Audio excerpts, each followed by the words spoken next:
Is that better? Good evening, everyone. Really pleased to be here, and also frustrated with the mayor, and what he has told you is Friday evening he called me in frustration, and I could tell in his voice. And I have to say this, I've been constantly on the phone, emails, and through my office with the administrator, with the mayor, with the council people. When we ever run into each other at different things throughout the county, the first thing that they come to me with is Fenimore. And believe me, I know the frustration that all of you are going through also with Fenimore. But our conversation on Friday evening, which lasted quite a while, and he said, you know what, Senator, he says, I'm tired of being the messenger. He said, DEP sends us messages and we're the ones that have to push it on to the people. He says, and after we give them that message and they ask a question, and I have to say, I don't know. He said, it's not fair to me, it's not fair to my council people, to my administrator. He says, or to the people in Roxbury, that we can't answer all of their questions. And I heard what he said, and I got the commissioner that evening on his cell phone, and I told him point blank, you cannot continue to handle this problem that way. These people have to know what's going on. You have to answer their questions. You should have someone answering their questions when they call or when they email. I said, I hope that's not the commissioner. No, my business partner, but he can wait. But anyway, I said you have to let them know. And I also called the Department of Health that night and told Commissioner O'Dowd the same thing. They cannot continue to send messages and expect the mayor and council to answer their questions.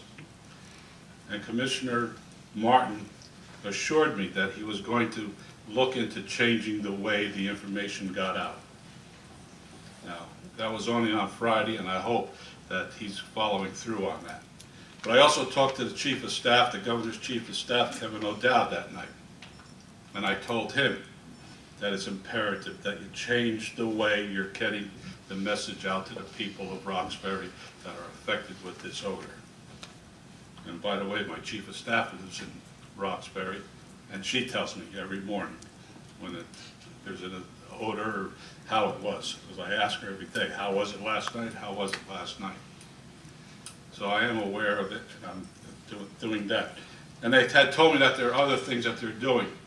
And they had mentioned to me that they were going to start a lawsuit on Monday, which I understand they did. They're suing Bernardi and the company.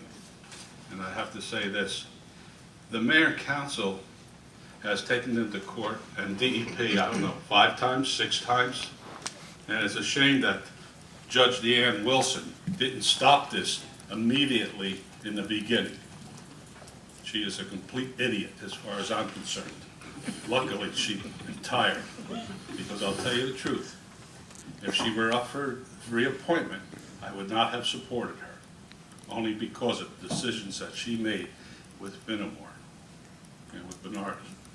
And as far as Bernardi is concerned, I don't know if you people are aware, but they signed an ethics complaint against me. The Democrats signed an ethics complaint against me for trying to close up Fenimore.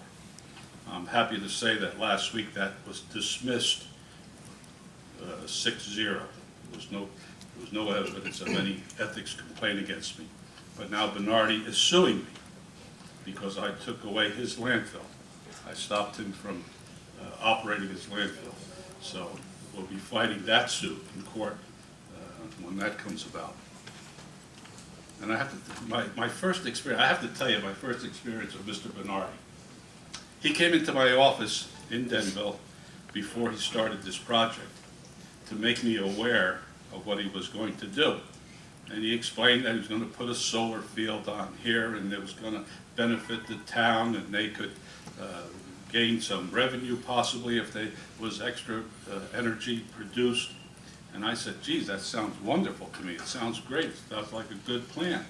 But Mr. Bernardi, I would suggest, I said, you go to see the mayor and council and let them know of what you're going to do. He says, I don't have to do that. He says, I got my permits. I'll do what I want to do. I said, thank you. Please get out of my office. And I threw him out. That was my experience with Mr. Bernardi. So now he's suing me because I took his landfill away from him. But I have to tell you, this mayor and council has been trying to do everything they can. And as I stated earlier, they have constantly been on me. They constantly contact my office when there's a problem or when some one of you complain to them. They let me know about it. We have a file that's probably 3 inches thick of emails from you people that we have kept. And thank God we kept them, because I'm going to need it for the lawsuit to show that we're doing this because of the people and trying to get this situation remedied. So I don't know what else I can tell you. I know I'm staying on top of them, and we will continue to stay on top of the state and trying to get this resolved. I understand the scrubber was brought in today from Garfield. It's only a temporary scrubber. They're having a special scrubber made, I think in South Jersey, and that will be here in a couple of weeks. But rather waiting for that scrubber to be made, they found one that they're basically borrowing and using it as a temporary to see if that helps also with this, with the odor. So hopefully that will alleviate some of the odor, and we can continue on and continue to try and get over this hump of how to remedy the problem. So I'll answer any questions if anybody has any. Yes, sir. Have you been able to talk to our governor? I just left the lieutenant governor, and she apologized that she couldn't get here last week.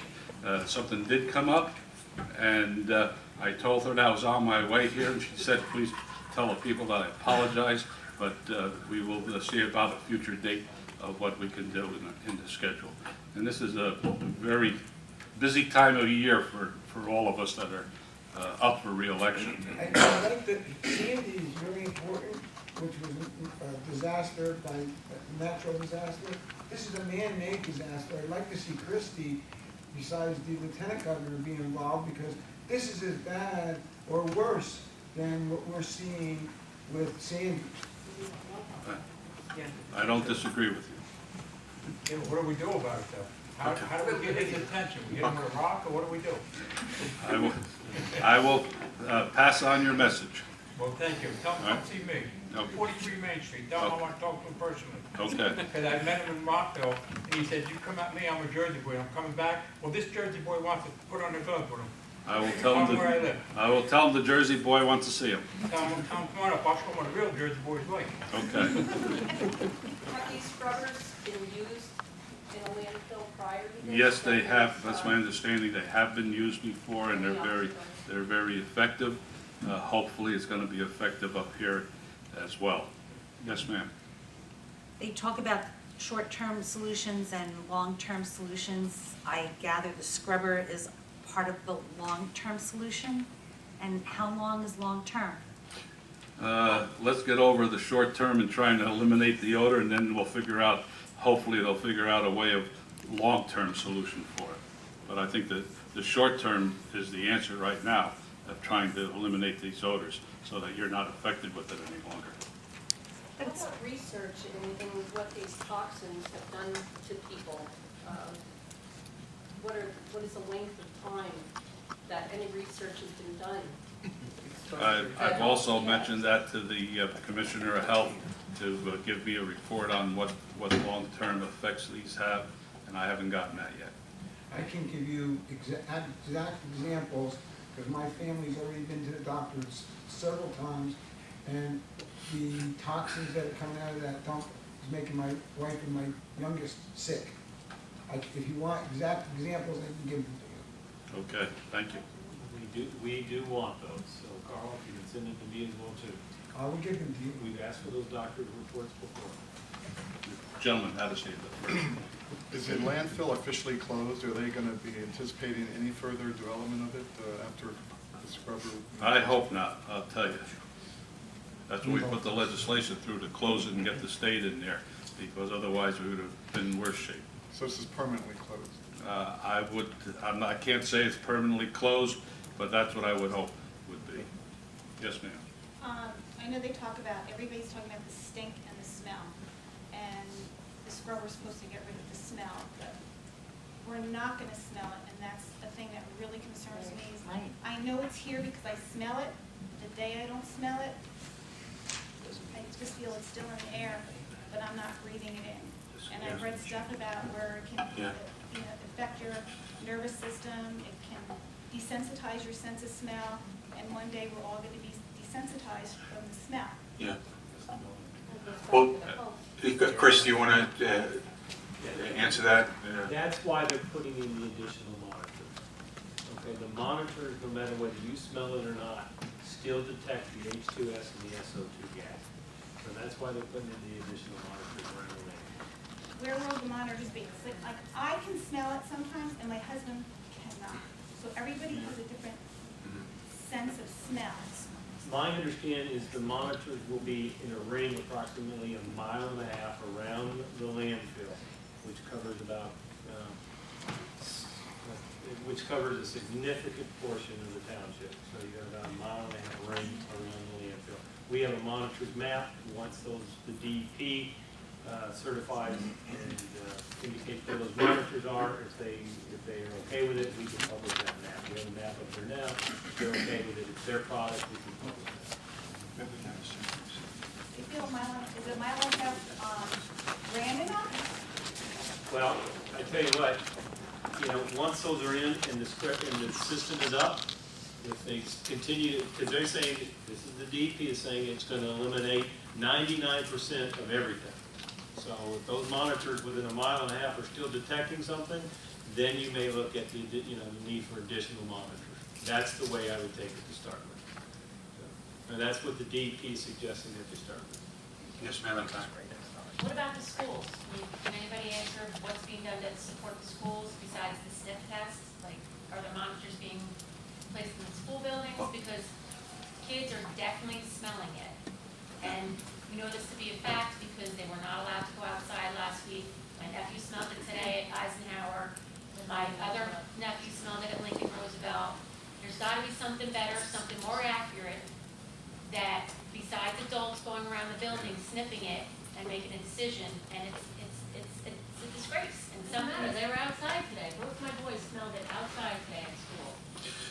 Well, that may be something to talk with the school board. I know that Dr. Tierney is working very closely. We know Dr. Tierney's working very hard on that because I've spoken with Dr. Good. Tierney. But the additional monitors are being placed so that they provide valuable information to the schools, so that the decisions could be made on the operations of the school. And when are these monitors being installed? We're talking about the end of this week, the first of next week. So they're moving very quickly on this. 360 or two directional? Carl, I believe that the first perimeter and the second perimeter, I'll wait till the DEP finalizes those locations, but that's what they're attempting to do. They're attempting to take the entire site with the prevailing information they have and locate those monitors in the best locations. Again, 360 or two dimensional? Carl, I'm going to have to wait till they finalize it. Because that's real important. Okay. Real important. Point well taken. Did you have another question in the back? I'm sorry.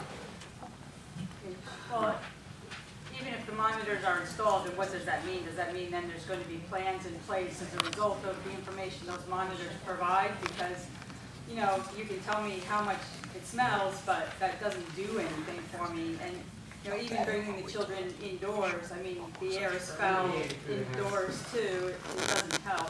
So, they can install the monitors they want, but just telling me how much it stinks isn't really going to do anything for anybody. And we're to live the rest of our life checking computers for the monitors?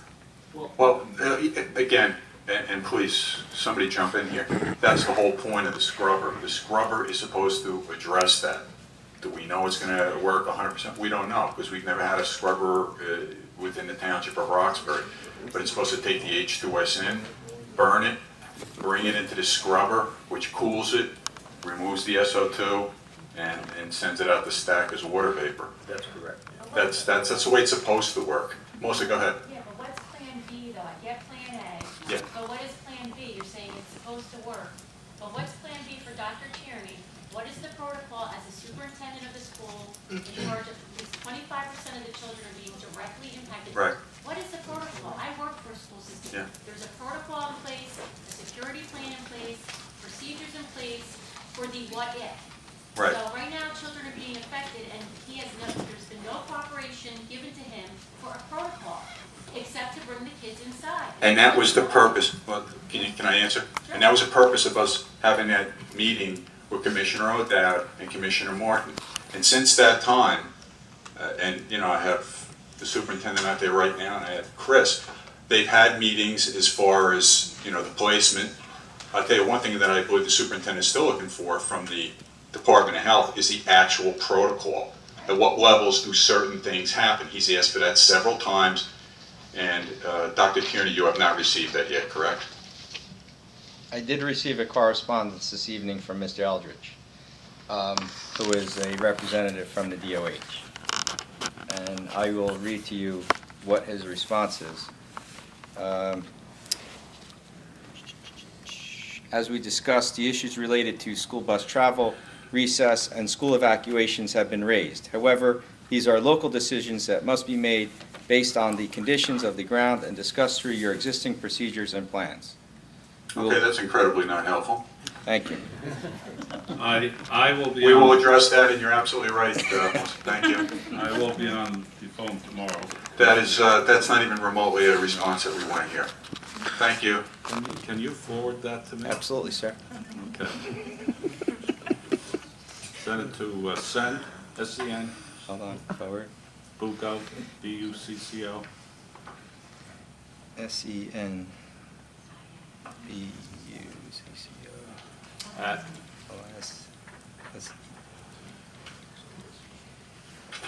Got it. NJ. You're in.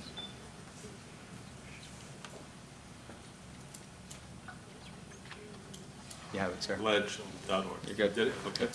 Thank you. And I will be on the phone tomorrow after I read that and the steam comes out of my ears. Okay. I want to thank you all, and again, I want to assure you, this group behind me has been working diligently on this. Believe me, they have. They have been busting my phone lines, my emails, and all. And we're trying to work with them as much as we can and do whatever they have asked us to do, because we do understand the problem. So, and I want to thank you. If you don't mind, I'd like to get home. My wife was in the hospital yesterday, and I'd like to spend some time before she goes to bed.